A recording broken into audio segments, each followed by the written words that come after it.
இப்போ நீங்கள் பார்க்குறீங்க இல்லையா, இந்த சிற்பம் வந்து விருத்தாச்சலம் கோவிலில் தான் வந்து உட்புறமாக இருக்குதுங்க. மேற்கு கோபுர வாசலில். இது என்னென்னா, மந்தார மலையை வாசுகின்ற மந்தார மலையை மத்தா வச்சு, வாசுகி பாம்பை வந்து கயிறாக வச்சு, ஒரு பக்கம் தேவர்களும் ஒரு பக்கம் அசுரர்களும் வந்து அந்த பார்க்கடலை கடைந்த அந்த நிகழ்வு தாங்க. அப்படி இந்த பார்க்கடலை கடையும் பொழுது 14 பொருட்கள் வருதுங்க. ஃபஸ்ட்டு வர்றது இந்த வாசுகி பாம்பு இருக்கு இல்லைங்களா, இந்த வாசுகி பாம்புடைய விஷம் வருது முதல்ல.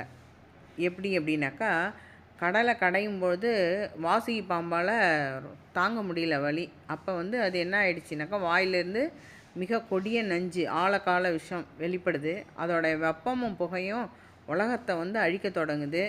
தேவர்களும் அசுரர்களும் சிவபெருமான்கிட்ட போய் முறையிடுறாங்க. அவர் உடனே அந்த நெஞ்சை அப்படியே அந்த நஞ்சை வந்து விழுங்கிறாரு. அப்படி விழுங்கும்பொழுது பார்வதி தேவி வந்து அப்படி லைட்டாக தொண்டையை பிடிச்சோடனே அது வந்து வயிற்றுக்குள்ளே போகாமல் தொண்டையோட நின்றுடுது. அதனால தான் அவருக்கு நீலகண்டர்னு பேர்.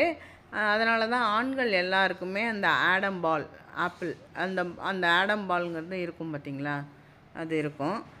சரி, அது வந்து இவரால் தான் உண்டாச்சு.